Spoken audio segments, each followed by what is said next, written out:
todos. Buenos días, hermanos. Qué bueno es encontrarnos aquí, sábado por la mañana, buena temperatura, aunque afuera está haciendo mucho calor. Good morning, children. How are you today? Good? It's good to have you here. And actually, now I'm gonna talk to you a little bit. The thing is that I'm still improving my English, so probably most of the time I will be speaking in Spanish. But this is my promise that probably in a couple of months I will be able to hold preach in English from beginning to end. I'm actually asking the Lord for that, and I know that many people are asking for that, so thank you for that. I guess He is giving me some strength. Pero en español me siento más cómodo. Durante toda la semana hemos estado aquí con los niños y ellos han estado participando en el VBS. Para las personas que nos ven por internet, VBS es Vacation Bible School.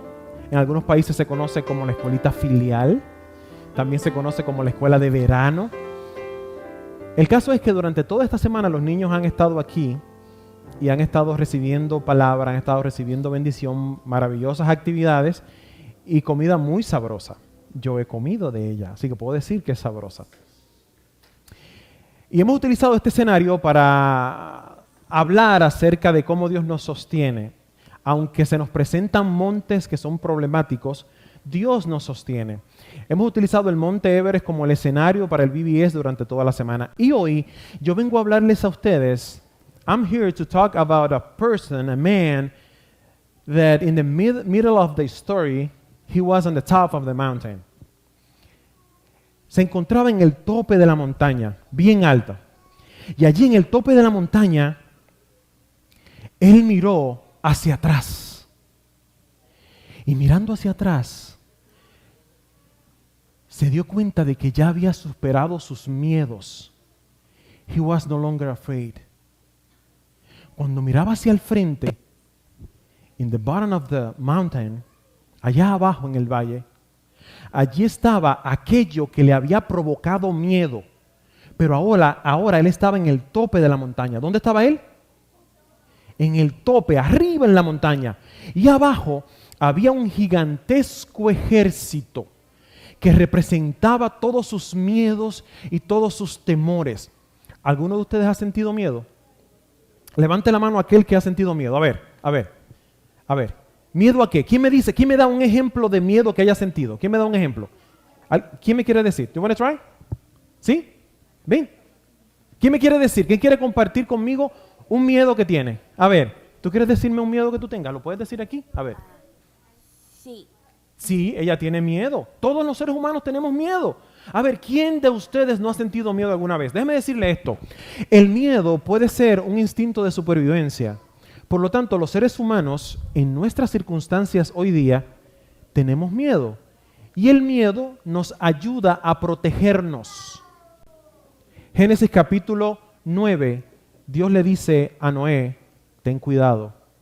De ahora en adelante, tu temor estará sobre los animales. Por lo tanto, el pecado trajo un nuevo orden de las cosas. Ahora había un nuevo ingrediente que se llamaba ¿cómo? Miedo. Entonces, este hombre que le estoy diciendo, que estaba ¿en dónde? ¿Dónde estaba él? ¿En dónde estaba el hombre? En el tope de la montaña. ¿Cómo se dice tope de la montaña en inglés? In the top of the mountain. Allá arriba estaba él. Pero ahora, ¿él tenía miedo? No, ya él no tenía miedo. Él había superado sus miedos. Hablando de miedo, yo les voy a confesar algo. ¿Ustedes quieren que le cuente algo? Cuando yo tenía su edad, digamos unos 8 o 9 años. ¿Quién tiene 8 años aquí? A ver, 8 años. Esa es una edad maravillosa. Es tan chévere porque ya tú no eres un bebé, pero tampoco eres un adolescente. Y déjenme decirle, los adolescentes es una cosa complicada. Yo lo voy a decir bajito. Yo tengo 2 en mi casa. Dos adolescentes. 2 teenagers. I have 2 teenagers and another one that is coming. Oh my goodness. This is really hard. And one of them is waving into me like, oh, I'm here. She's right there. Okay. Cuando yo tenía la edad de ellos, 9 o 8 años, En mi casa en República Dominicana había una casa grande de madera, ¿está bien? Y en esa casa de madera siempre estaba cerrada, porque nosotros no dormíamos en la casa de madera, sino que dormíamos afuera en una estructura que le llamábamos el rancho, techada de paja. Dale la próxima, por favor. Techada de paja. ¿Qué pasa? Dentro de esa casa, yo recuerdo que cuando yo tenía como 5 años, mi bisabuelo había muerto. ¿Cómo se dice bisabuelo? My great grandparent, something like that. Había muerto. Y yo recuerdo de chiquito que no lo llevaron a una funeraria, sino que lo velaron allí. Y lo velaron allí en la casa. Y entonces, cada vez que a mí me decían, el único que dormía dentro de la casa era mi tío, que se llamaba mi tío Negro, pero Negro era un apodo. Su nombre era Antonio realmente. Así que mi tío Negro se levantaba y a veces se le ocurrían ideas maravillosas. ¿Sabe qué ideas se le ocurrían? Me llamaba. Y ustedes sabrán que ustedes me conocen por César, pero en República Dominicana yo soy César Bolívar y toda mi familia me conoce por Bolívar. Así que mi tío me llamaba, Bolívar, ven acá. Ajá, ¿qué pasó? Vete, búscame la chancleta dentro del cuarto.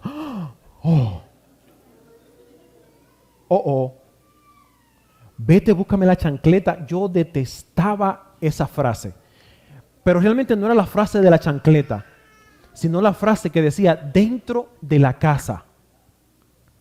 Mire, mi hermano, aquella era la cosa más terrible. Y yo veía la casa como un monte de frente. Yo no podía decir que no, porque mi tío me estaba mandando, y cuando un adulto nos dice a nosotros que haga algo, ¿qué hacemos nosotros? Lo hacemos, ¿verdad que sí? Ahora, si un adulto le pide a ustedes cosas que ustedes saben que no están correctas, como por ejemplo, ustedes tienen su cuerpecito, nadie, escuchen bien niños, acá, nadie tiene derecho a tocar su cuerpo excepto su mamá y su papá cuando los están bañando. Si ya están grandecitos, ustedes se bañan solos. Así que ningún adulto, no importa qué adulto sea, tiene derecho a tocar su cuerpo. Tengan cuidado con eso, ¿está bien? Entonces mi tío Negro me decía, vete al cuarto a buscar la chancleta. Y yo iba de camino al cuarto respirando. Y el problema que había en la casa era, le voy a decir, la puerta de la casa estaba aquí. Miren, aquí estaba la puerta de la casa. Y como la electricidad se puso después, no fue una casa diseñada eléctricamente, era una casa de madera, a una persona sumamente brillante de mi familia se le ocurrió poner el interruptor de la luz en el medio de la casa. Así que adivinen, piensen ustedes en la terrible escena que yo tengo aquí. Ahí está la casa, oscura, muy oscura. Mi corazón está temblando. Tum, tum, tum, tum, tum, tum, tum, tum, tum, tum. Y mi respiración se torna un poco dificultosa. Y yo respiro. Pero claro, mi tío me pidió que hiciera algo. ¿Qué era? Buscar la chancleta. ¿Y saben qué? Yo tenía que hacerlo porque era mi deber. Una gran responsabilidad. ¿Cómo es que dice? Un gran poder viene con una gran responsabilidad. Así que ahí está. Así que dice. Ahí que estaba yo, de repente tomaba la decisión, agarraba valor y adivinen lo que hacía. Iba tranquilamente en la casa. No, yo agarraba todas las fuerzas que tenía y salía corriendo con los ojos cerrados hasta que yo supiera que estaba cerca y ¡pum! Prendían la luz. Pero el gran problema que no les conté era que la luz era fluorescente. ¿Qué pasa con las luces fluorescentes hace 30 años atrás? Exactamente. ¿Qué hacían? Picho, picho, picho. Y en ese momento se me caía el corazón, porque yo veía y no veía. Veía y no veía. ¿Saben qué? El miedo y la fe se parecen. La fe es la certeza de lo que ha de venir. El miedo es una expectativa de lo que ha de venir. La diferencia es que la fe, por medio de la fe, tú puedes ver lo que viene. Y si tú ves lo que viene, no tienes miedo. El miedo te dice que lo que viene es difícil y malo para ti. La fe es el instrumento de Dios. El miedo es el instrumento de Satanás. Así que yo prendía la luz y rápido buscaba la chancleta y adivinen qué. Ahora tengo que regresar y apagar la luz. Así que yo venía, agarraba con mi chancleta en la mano, agarraba las dos en una mano, hacía así lo más que yo podía, apagaba la luz y salía corriendo.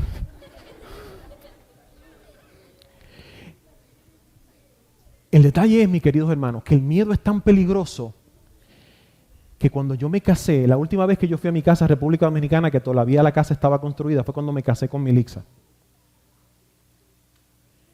Un día, casado con Milixa, me tocó entrar en la casa. Yo tenía 25 años. Yo conocí a Cristo cuando tenía 16. O sea que tenía 9 años básicamente de experiencia con Cristo. Poco más, poco menos. Cuando entré a la casa, ahí estaba la casa, oscura. ¿Y saben qué?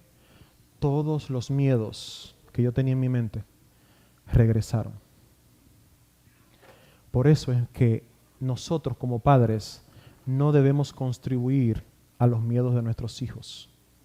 Porque los miedos y los temores son anclas que limitan el crecimiento de nuestros hijos. Yo dije, ¿en qué estoy pensando? Yo tengo 25 años. Y yo sé que Dios está conmigo. Y yo he tenido una experiencia con Dios. ¿Por qué yo me siento de esta manera cuando regreso al lugar de mi niñez? Tuve que manejarlo y superarlo, pero no fue fácil. Yo te vengo a hablar de un hombre que estaba en un monte. Y en el monte, ¿él estaba en dónde en el monte? In the top of the mountain. Él estaba allí en el monte. Y abajo estaba el objeto de su temor. Pero en el momento que lo estamos viendo, él miraba hacia atrás y se dio cuenta que sus temores estaban en el pasado. Y veía que el objeto de sus miedos que estaba abajo ya no provocaba miedo en él. La pregunta que te hago en el día de hoy es, ¿qué pasó en la mente de ese individuo para que cambiara totalmente? Yo quiero que me acompañes, por favor, a Jueces capítulo 6. Jueces capítulo 6. Vamos a ir a Jueces capítulo 6. Y allí hay un versículo que yo quiero darte para comenzar. Capítulo 6, versículo 1. Y te voy a pedir por favor que inclines el rostro porque vamos a abrir la palabra. Oramos. Bendito Dios, gracias por la oportunidad de tener una Biblia en nuestras manos. Muchos dieron su vida y no tuvieron esta oportunidad. Lo tomamos seriamente, Señor. Te pedimos que nos des tu espíritu para entenderla. En el nombre de Jesús. Amén. Jueces capítulo 6, versículo 1 dice, los hijos de Israel hicieron lo malo ante los ojos de Jehová, y Jehová los entregó en mano de los de Madián por 7 años. Dámele el próximo, por favor. ¿Me le das a la próxima presentación? Lo que ustedes ven allí es un mapa de los tiempos de los jueces. Y si van al centro, en el área azul, en el centro, hay uno que dice Gedeón. De eso yo te vengo a hablar en el día de hoy. Los madianitas, escuchen bien niños, los madianitas eran hermanos de los israelitas porque eran hijos ¿de quién? Eran hijos de Abraham. Por lo tanto, técnicamente eran hermanos de los israelitas. Los madianitas tenían un sistema social y cultural un poco diferente. Eran nómadas. Y como nómadas no sembraban, sino que vivían de lo que las otras personas sembraban. Los israelitas sembraban sus productos durante todo el año y los madianitas venían con sus miles de personas, dice la palabra, venían con camellos. ¿Quién ha visto un camello acá? ¿Han visto un camello? ¿Han visto un camello?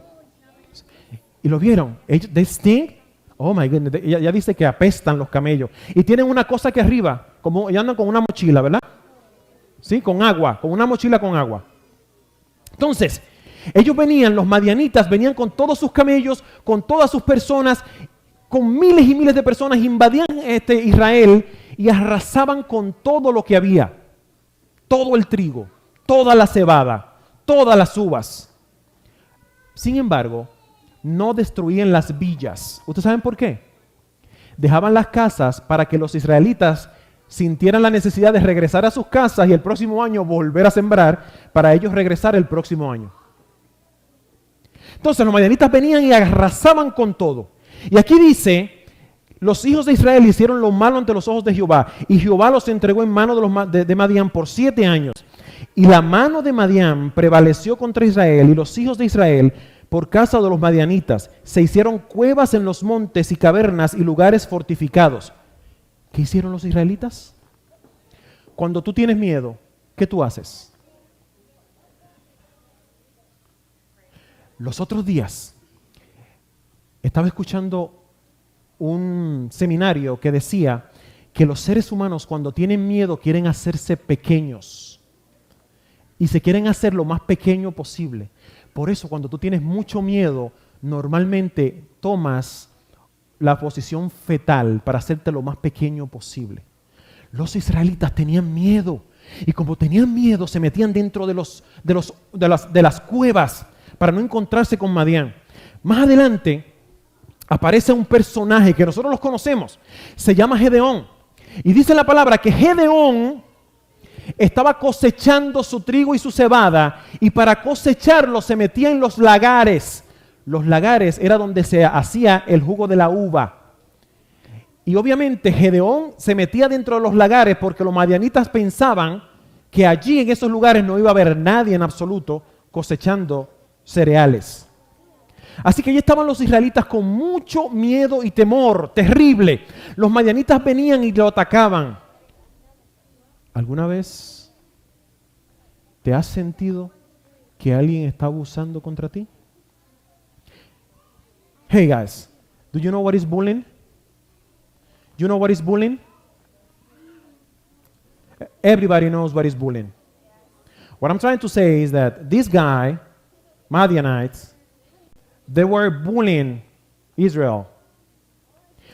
Probablemente en tu vida tú has sentido que alguien ha abusado de ti. Yo te voy a ser sincero. Cuando tú conversas con la gente te das cuenta de que hay miedos y temores y marcas que fueron hechas temprano cuando éramos jóvenes, que todavía de adultos las sentimos. Hay marcas, hay cosas que están dentro de nosotros, dentro de nuestro corazón, que nos marcan y esas cosas regresan. Déjeme decirle que el miedo es tan poderoso que no importa cuán grande tú seas. Si eres un niño, el miedo tiene un efecto limitante en ti. Pero si eres un adulto, el efecto es igual de limitante en tus posibilidades. ¿Tú has sentido miedo? ¿Tú has sentido que alguien ha provocado miedo en tu vida? ¿Tú has sentido que una situación te tiene limitado? ¿Tú sientes que hay un alguien o un algo que te está haciendo daño a tal manera que limita tu crecimiento y te dice que tú no sirves? Jóvenes, ¿hay algún pensamiento que te está diciendo a ti que tú eres algo que tú no quieres ser? Es increíble, mis queridos amigos, cómo hoy día se nos quiere a nosotros meter entre boca y nariz que la homosexualidad es algo totalmente normal. Y es probable que nuestros jóvenes hoy día estén recibiendo ese mensaje diciendo, no, es que tú naciste así. Yo quiero que tú entiendas que a pesar de que el pecado ha destrozado la creación de Dios, existen hombres y existen mujeres. Y si nos salimos de la Biblia, biológicamente no hay manera de demostrar una tercera opción. Pero puede ser que hoy día se te esté diciendo en la mente para que tú seas algo que tú no eres. Y eso te repite en tu mente y te destroza y te das cuenta de que no es lo que quieres ser, pero te está llevando poco a poco a eso. El caso es que cada caso se nos presenta como un monte Everest. El caso es que en nuestras vidas encontramos situaciones que nos aterrorizan. Y aquí estaba Gedeón viendo a los madianitas con todo su poder, llegando donde él, llegando donde su familia, llegando donde su pueblo, tratando de limitarlos. Por 7 años recibieron a los madianitas que vinieron y arrasaron con todo. Pero Dios tenía un plan especial. Y dice la palabra, obviando muchos detalles maravillosos de esta historia, que el ángel de Jehová se le apareció a Gedeón en una mata grande, como dicen los dominicanos.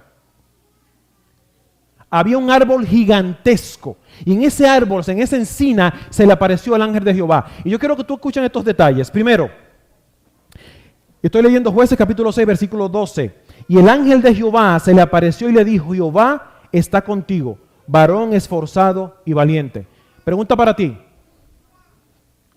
¿Gedeón era esforzado y valiente?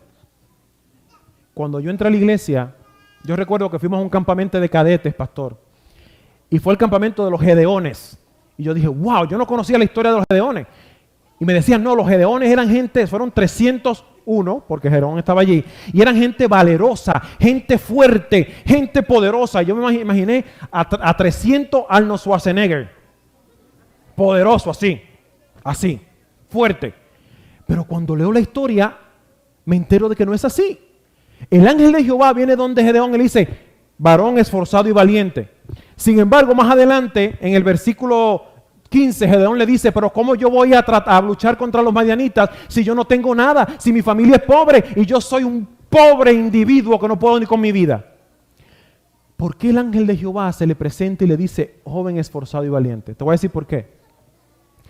Dios no mira lo que tú eres. Dios mira tu potencial. Dios no te ve como tú te ves en el espejo. Dios te ve como tú puedes llegar a ser. Por lo tanto, Él te habla del futuro y Él quiere que tú contemples el futuro por medio de la fe. Aquí el ángel de Jehová le dice a Gedeón, joven esforzado y valiente, y él estaba convencido de que no lo era.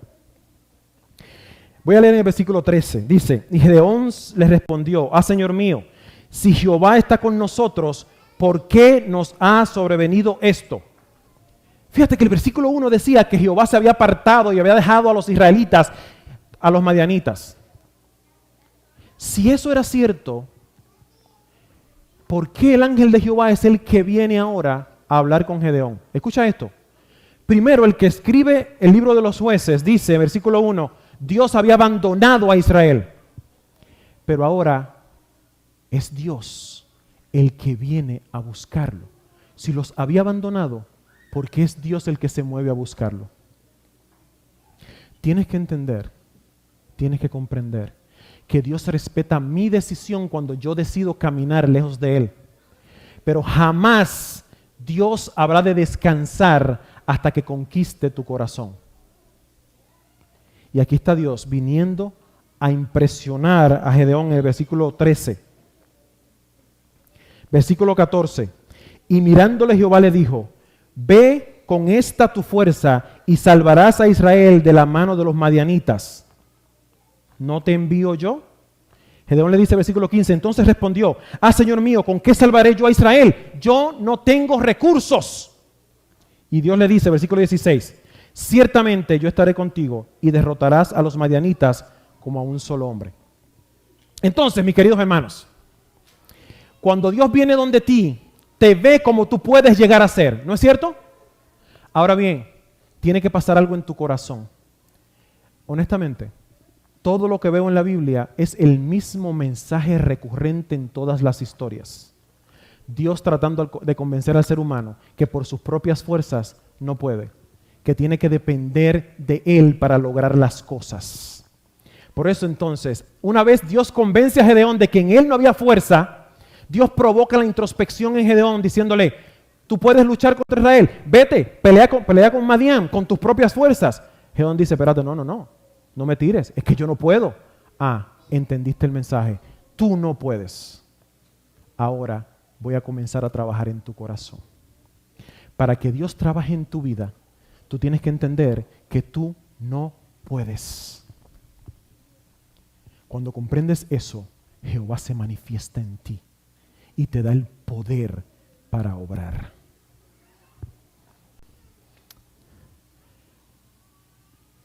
Muchas veces he tenido la oportunidad de conversar con personas que están en problemas serios. En problemas bien serios. Y me he dado cuenta que más que resolver el problema, Dios quiere darte paz en el medio del problema. El problema de Gedeón eran ¿quiénes? Los madianitas. Pero realmente el problema de Gedeón no eran los madianitas, era lo que había en su corazón. Cuando Gedeón contempla a Dios, versículo 24 dice, y edificó allí Gedeón altar a Jehová. Y esta es la parte más hermosa de esta historia. Plantó un altar y le llamó al altar ¿cómo? Jehová Shalom. ¿Sabe lo que significa Jehová Shalom? Jehová es... ¿Qué cosa? Jehová es paz. Pregunta, ¿el problema se le había resuelto? ¿Estaban los madianitas todavía comiéndose toda la comida de ellos, sí o no? ¿El problema se había resuelto? No. Pero ¿saben qué? Ya el corazón de Gedeón tenía paz. ¿Por qué? Porque había contemplado la presencia de Dios. ¿Cuál es tu problema? ¿Cuál es tu problema? Piénsalo en tu mente. Yo no quiero que me lo digas. ¿Cuál es el problema que te está conquistando tu atención? ¿Cuál es el problema que te tiene seco? ¿Cuál es el problema? Yo quiero que entiendas que la solución de tu problema habrá de venir cuando tú aprendas a disfrutar del problema, porque por medio del problema entendiste que tienes que depender completamente de Jehová. En ese momento, en el medio de la tormenta, tendrás paz. Edificarás un altar, Jehová Shalom. Ahora Gedeón estaba listo, totalmente listo. Y escuchen esto, niños. Estaba totalmente listo Gedeón y buscó un ejército gigantesco, un ejército completo. Tocó trompeta y vinieron gente de todas las tribus de Israel prácticamente. Y se juntaron, estaban dispuestas a pelear con él. Y entonces había un grupo gigantesco de gente, pero terrible. Y Dios le habló y le dice, espérate un momento. Si yo permito que tú pelees con toda esta gente aquí contra los madianitas, ustedes pueden llegar a pensar que ganaron la batalla por sus propias fuerzas. Por lo tanto, sácame 2 o 3 gente de aquí, mándalo para su casa. Vamos a capítulo 7. Habían 32,000 personas que se juntaron para pelear contra los madianitas. Y Dios le dice, mira, a todo aquel que tenga miedo, mándalo para su casa. ¿Y cuántos se fueron? Se fueron 22,000. De 32,000 se fueron 22,000 que le temblaban las rodillas. Luego entonces Dios le dice, mira, todavía queda mucha gente. Así que pásalos por un río. Aquel que se tira en el río, escuchen esto niños, iban caminando y le dice, pásalos por un río. Entonces cuando los pasó por el río, todos ellos se tiraron en el río, la mayoría, y comenzaron a nadar para atrás. ¿Quién sabe nadar para atrás? ¿Quién sabe? ¿Tú sabes nadar para atrás? Yo no sé todavía, porque me hundo. Cuando me nado para atrás, se me mete agua en la nariz. ¿Tú sabes nadar para atrás también? Pues ellos comenzaron a nadar para atrás, para frente, todo el mundo, ¡ah! Y comenzaron a coger agua. Ustedes han cogido agua con la boca y tirarle agua a las otras personas. Lo han hecho, ¿verdad? Pues comenzaron a nadar y qué sé yo cuánto. Y Dios le dijo, todo aquel que se puso a nadar en el agua, para su casa. Solo aquellos que pasaron por el agua y agarraron un puñito de agua y lo tomaron, con eso quédate. El problema es que el ejército de Madián era gigantesco, grandísimo. Y de esas 10,000 personas que tenía que le quedaban, 9,700 se fueron para su casa. ¿Con cuánto se quedó? Con 300. Pregunta, ¿tú puedes pelear con 300 hombres contra un ejército de miles de personas? La respuesta es no se puede. No se puede. Por lo tanto, Gedeón ahora quería saber si Jehová estaba con ellos. ¿Y qué hizo él? Escuchen esto, niños. Miren aquí todos. Miren esto. Gedeón le dice,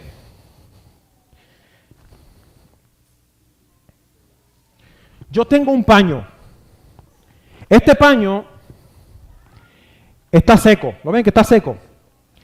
Este paño, dice Gedeón, yo lo voy a poner afuera. ¿Está bien? Así como está todo sucio. Yo lo voy a poner afuera. Si mañana el paño está mojado y todo alrededor está seco, entonces significa que la palabra viene de parte tuya. Así que Gedeón fue, antes de que se pusiera la noche, y puso el paño. Pan. Por la mañana se levantó y agarró el paño. ¿Qué fue lo que le dijo? Si el paño está mojado, y lo demás está seco, entonces significa que la palabra viene de parte tuya. Así que Gedeón fue y agarró el paño. Y cuando agarró el paño y lo exprimió, ¿adivinen qué? ¿Ustedes creen que saldrá agua? Lo exprimió y salió agua. ¡Wow! Dios había hecho el milagro. Gedeón había puesto el paño. Todo lo demás estaba seco. Miren, todo lo demás está seco. Todo lo demás está seco, pero el paño estaba mojado. Ahora él se convenció de que Jehová era que estaba hablando con él. Pero le dijo, espérate un momento. Eso pudo haber sido casualidad. Vamos a hacerlo al revés. Vamos a hacerlo al revés. Ahora que el paño esté seco,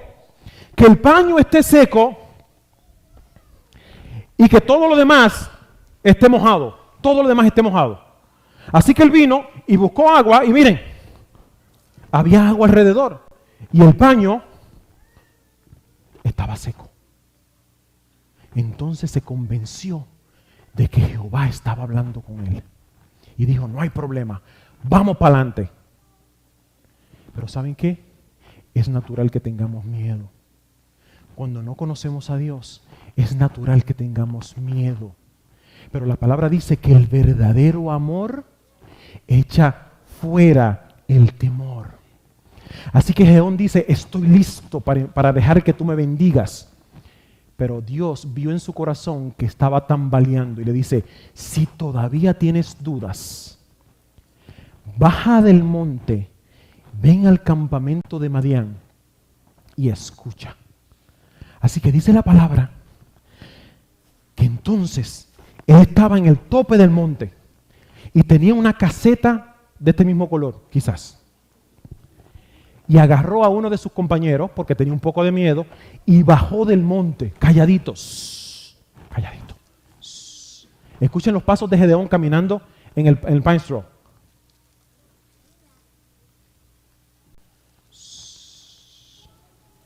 Y se puso detrás de un pino a escuchar lo que estaban hablando. Vente, le llamó a su amigo, vente. Y escuchó. Y mientras estaba escuchando, comenzaron a hablar las personas que estaban allí, que eran de Madián. Oh, ¿tú sabes lo que me soñé anoche?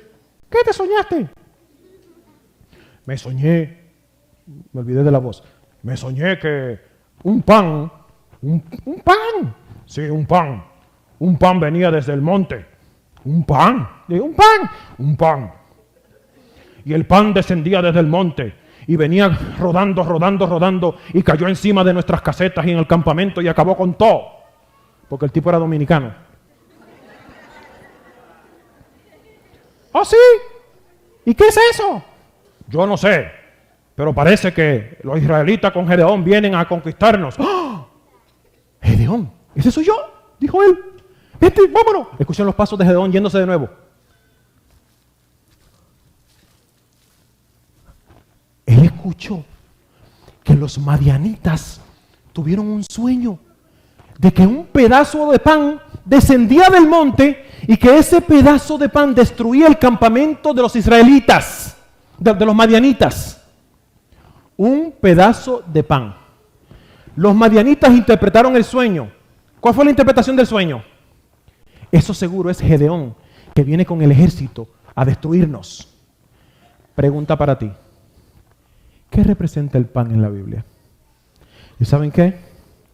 Este es el momento de la historia cuando respiro y digo, alabado sea el nombre de Cristo Jesús. Yo soy el pan de vida que descendió del cielo. Gedeón escuchó la lección.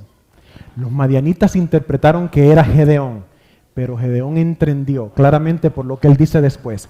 Jehová entregó a los madianitas en nuestras manos.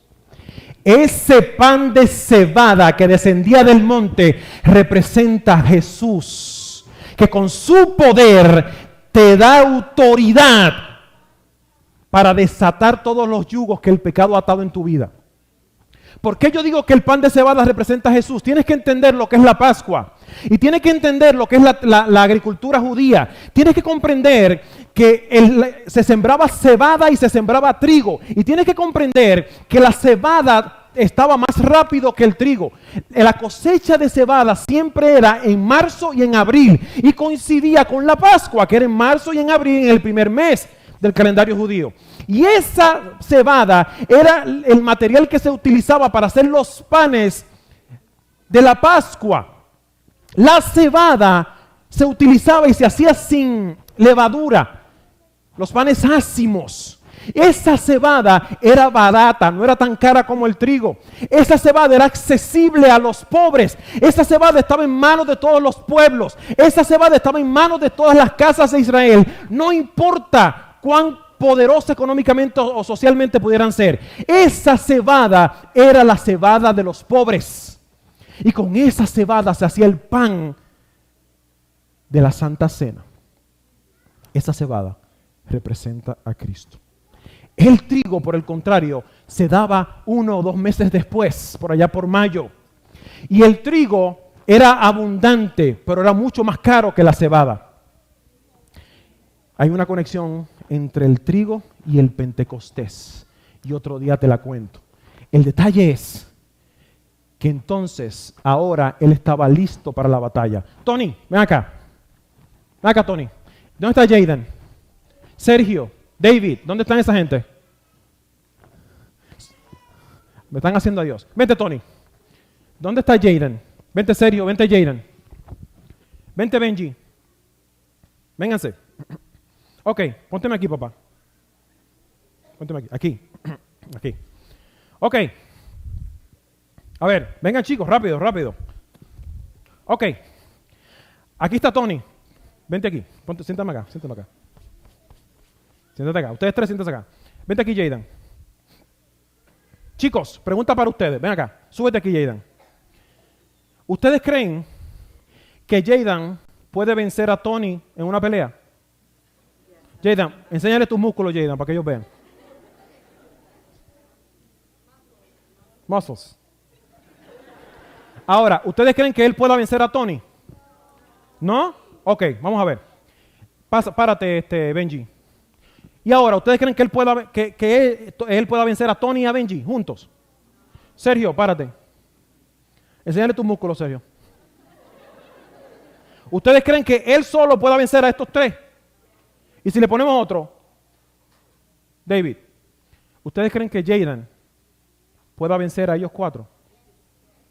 ¿Sí? Bueno, lo voy a ser sincero. No hay manera en que este individuo pueda vencer a ellos 4.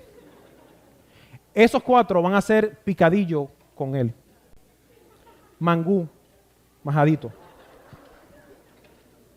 Ahora bien, tú no sabes con qué Jaden cuenta.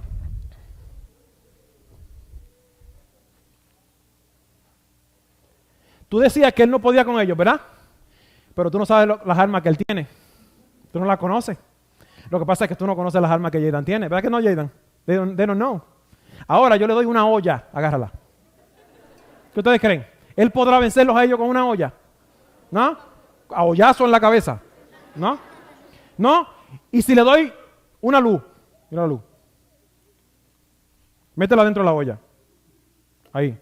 Ahora, él tiene una luz metida dentro de una olla. ¿Ustedes creen que él pueda vencerlo a ellos con una luz metida dentro de una olla?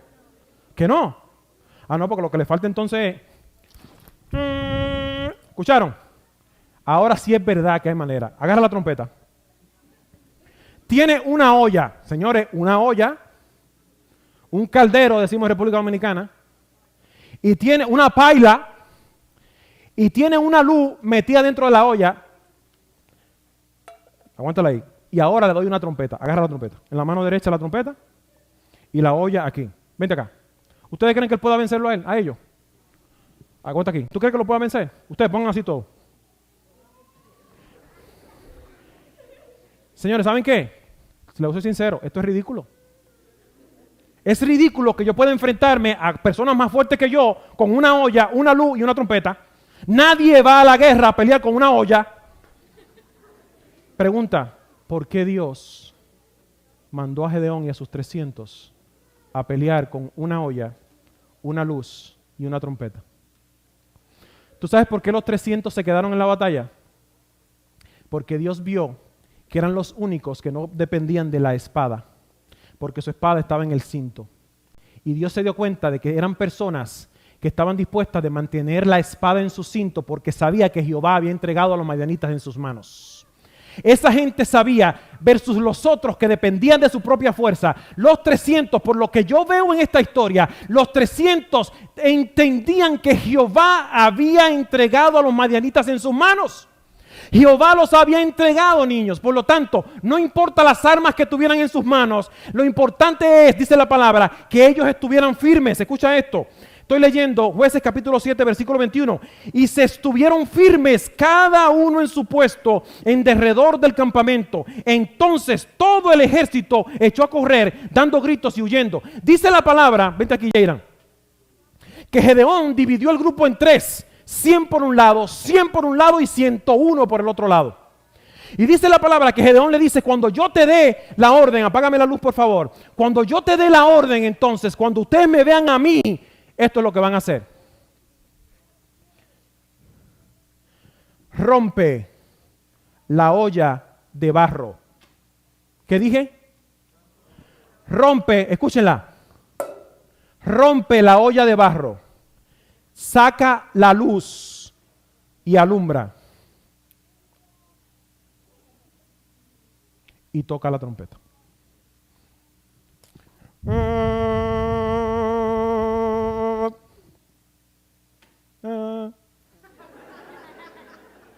Muy bien.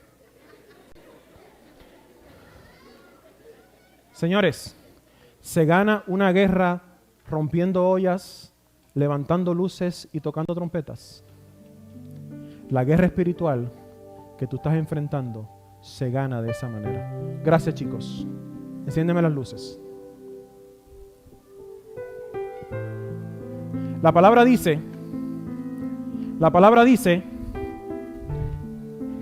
que la olla de barro, el libro de Jeremías dice, capítulo 18, que nosotros somos barros y que Dios tiene que rompernos y hacernos de nuevo.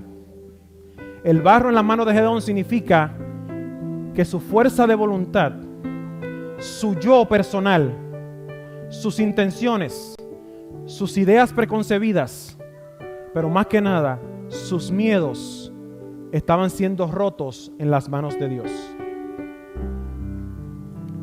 La trompeta y la luz. Lámpara es a mis pies tu palabra y lumbrera mi camino. La trompeta, Apocalipsis capítulo 14, Apocalipsis capítulo 18. Dios quiere que el mundo sea alumbrado con el mensaje del tercer ángel.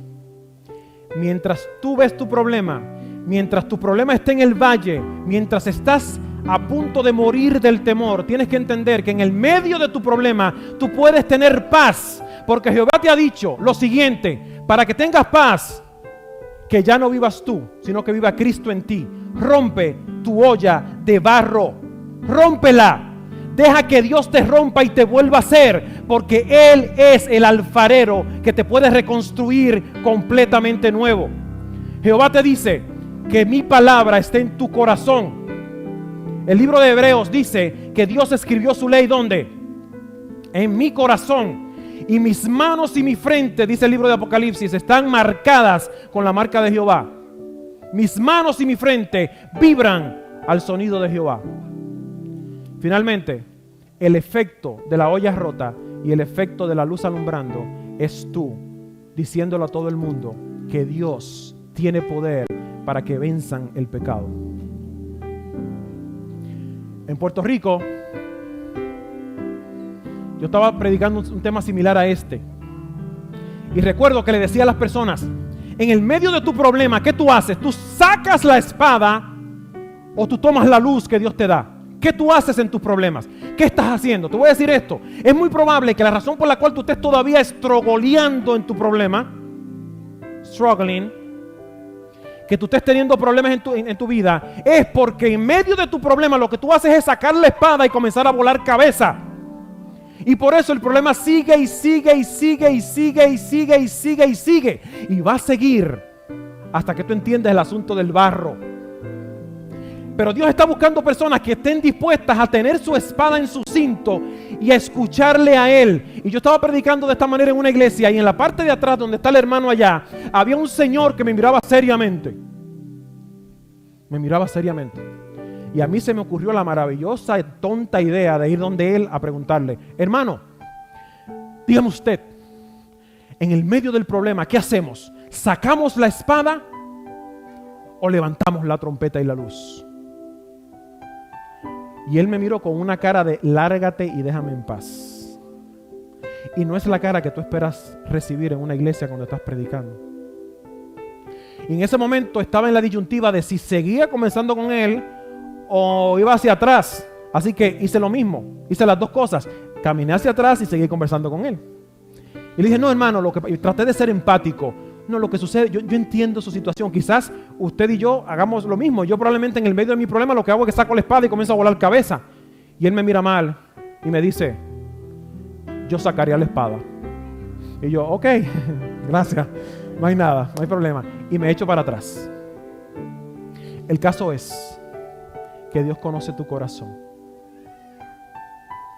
que Dios sabe lo que estás pasando, que Dios entiende lo que hay en tu vida, que Dios conoce la lucha que tienes, que Dios sabe que hay miedos que revolotean en tu cabeza como pájaros negros y anidan de vez en cuando en tu cabeza. El caso es que hay momentos en los cuales tú te sientes que no hay otra solución sino entregarte en el pecado, que no hay otra solución sino entregarte en ese sentimiento que te domina. Y Dios conocía a este señor que está allí como te conoce a ti. Cuando yo termino de predicar, voy afuera a saludar a las personas. Y adivinen qué, como él estaba atrás, él fue la primera persona en salir. Y yo dije: aquí el hombre me va a romper los pocos dientes que tengo. Y llegó donde mí con una actitud de, tú sabes, como de luchador mexicano, así. Y me dijo, y levantó el dedo y me dijo: nadie estaba allí, solo él y yo. ¿Usted sabe por qué yo le contesté de esa manera, que yo sacaría la espada? Y yo dije: no sé. ¿Usted sabe por qué yo no vine el sábado a la iglesia? Y yo ni siquiera sabía que usted no había venido el sábado a la iglesia. Porque yo me quedé en mi casa con un bate de béisbol en mis manos, porque iba a matar a una persona que me estaba fastidiando la vida. Y yo me quedé en la iglesia el sábado esperando que él viniera. Yo quería matarlo. En ese momento yo comprendí la intención de Dios. Seguido eso me dijo: yo necesito que usted ore por mí. Dios conocía la batalla en su corazón y lo puso en el spot para que él supiera que Dios sabía. Yo no sé, pero Dios sabe. Yo voy a terminar con una oración.